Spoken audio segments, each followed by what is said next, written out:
as a country, we are very keen to seeing a deepening of the trade between our two countries. And I don't believe that a deepening of trade between our two nations threatens anything. You know, we've always got to remember that as a continent, we are not homogeneous. We're not all at the same level of development. We have the same aspirations, but we are at different places in terms of where our respective economies are. And what we are saying as Kenya, right, is that some are more ready than others to begin this process. And I don't believe that this process should be looked at as a process of Kenya breaking away, but rather Kenya taking a first step and trying to navigate through that process of deepening engagements outside of the African continent that ultimately tomorrow can become learning steps and make the process easier for others of the African continent. So it's not that we're breaking away. We're saying Kenya wants to be a pace setter, right? If you remember last year when we broke the 2-hour marathon, yeah?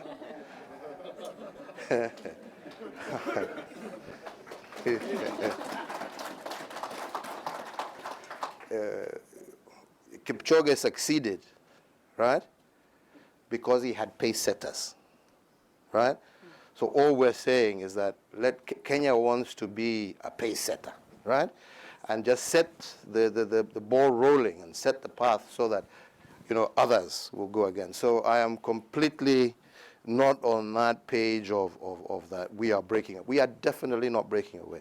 Kenya has no intention whatsoever being one of the first countries on the African continent not only to sign but to ratify the Africa Free Trade Agreement. So 40% of our own trade as a country is with our region. So we recognize the importance of maintaining regional integration and regional trade.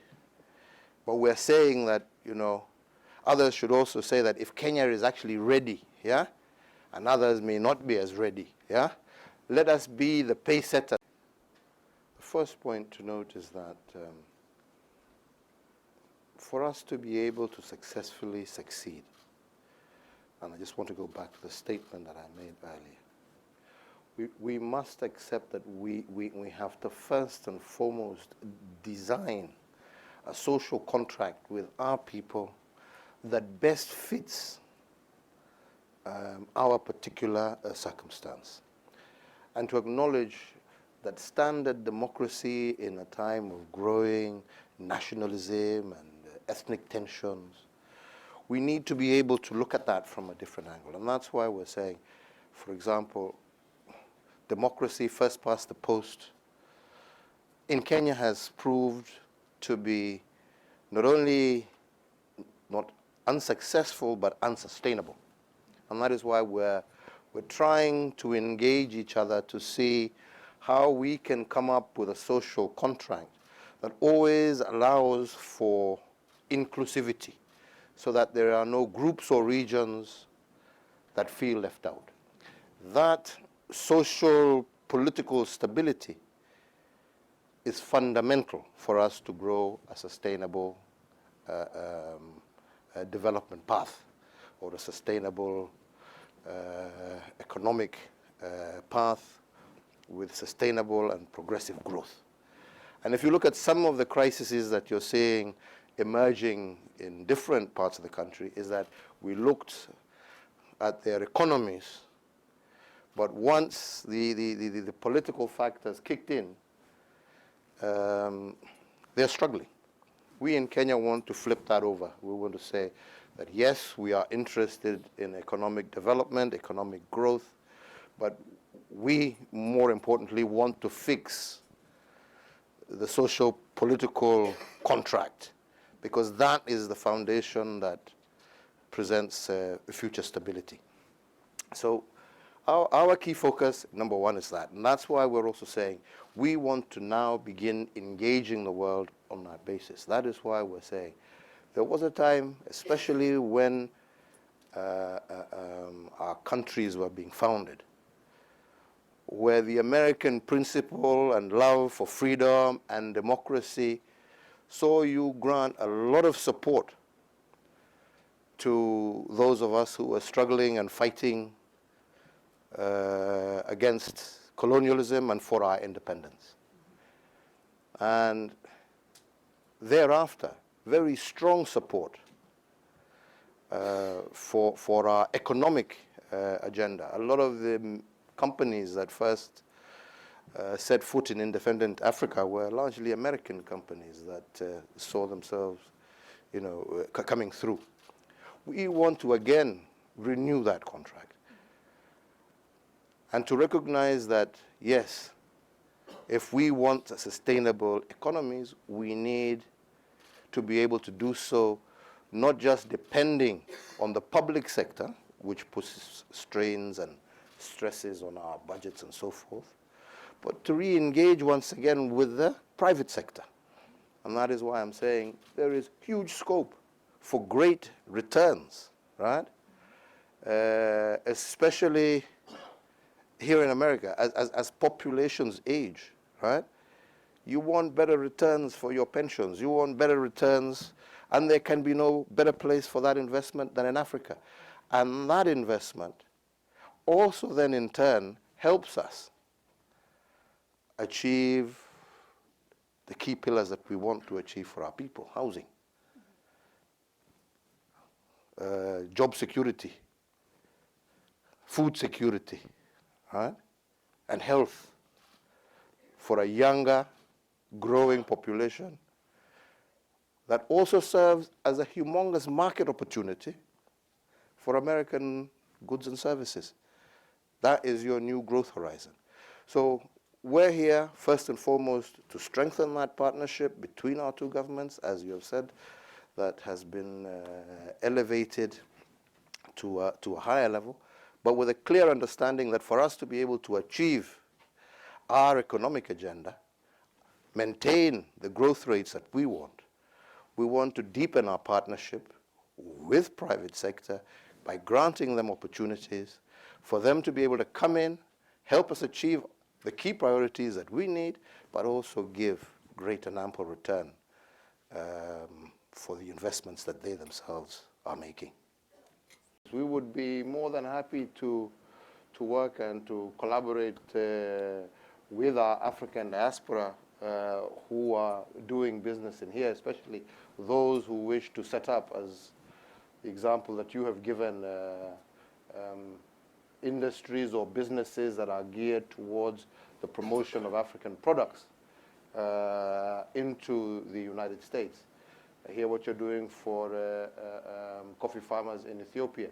We have in Minnesota some Kenyans who live there who are also doing the same for African coffee, out there as well. So we would be more than happy. You understand this market better than we do. You understand the African continent.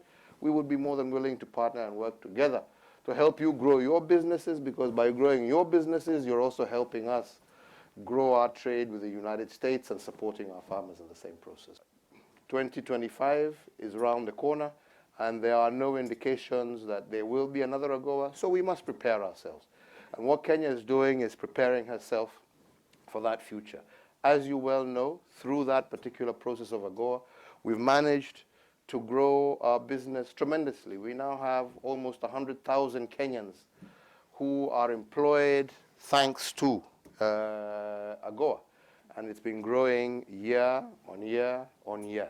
But we wanted to even go the next, to the next step. And it can't be hinged on uncertainty. It must be some certainty. And I think the African Council can play a tremendous role, yeah, in helping, you know, American companies especially focus themselves on the key areas. You know, if it's the health sector and medical equipment, the areas where America is far outperforms companies from any other part of the world. And those are areas that we would like you to deepen through Kenya, you know, your partnership. You also understand what we have been able to produce, if it's in the textile industries and etc. How, again, can we create those ties between American firms and Kenyan firms that are involved in these various businesses? So for us, the Council continues to be a critical, and I hope will continue to be a critical partner in helping us achieve our objectives. My friend, climate change is real. Huh? We are very clear on that, and I was telling some people yesterday, you know, we are here now in January. You say you know Africa very well. You're two gentlemen sitting side by side. You know it very well. This is our driest month of the year, ordinarily. Yeah? It now happens to be the wettest month, yeah, that we have ever experienced, and this is the reason we're having, you know, all the locusts, etc., because climate change is real. And we in Kenya have made our position, you know, very clear on that. We have been in the forefront of trying to get anybody who will listen, yeah, to understand that. We participate in all forums. But, you know, at the end of the day,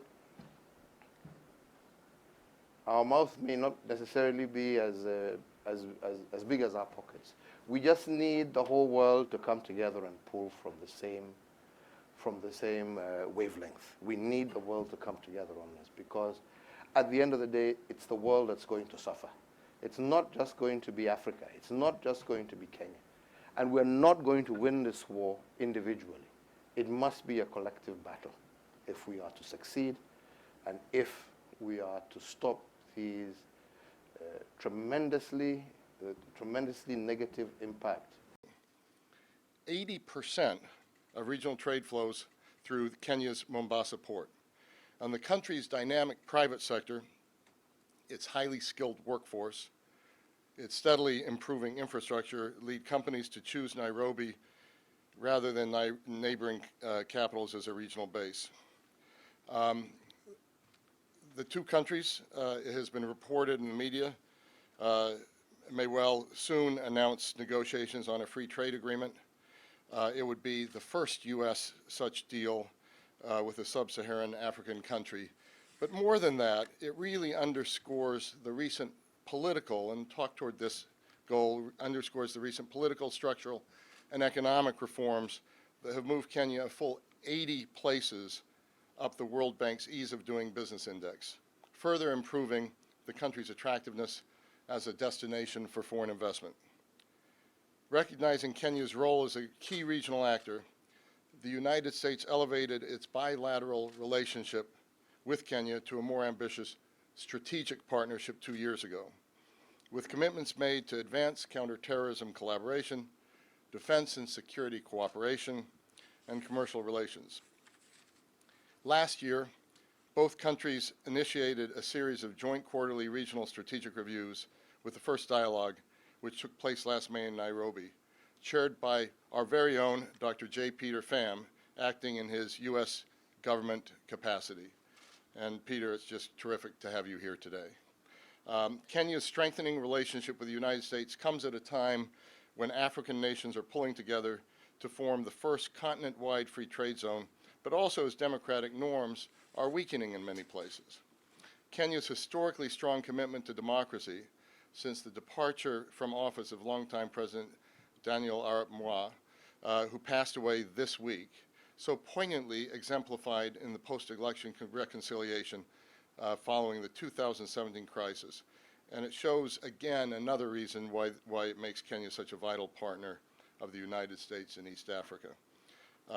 As Kenya weighs significant changes to the political order ahead of elections scheduled for 2022, the U.S.-Kenya relationship might just be at the strongest point in history. And I thank you, Mr. President, for speaking here at this tremendous moment in your country's history and in the history of our bilateral relations. I just want to add one other detail. There are many experts on Kenya and on Africa in the room. There are some who are less so. The experts will know this, others may not. But Uhuru Kenyatta is the first son of Jomo Kenyatta. I think most of you know that, the country's founding president. But he was born during the days of independence, and his name, his first name, means freedom in Swahili.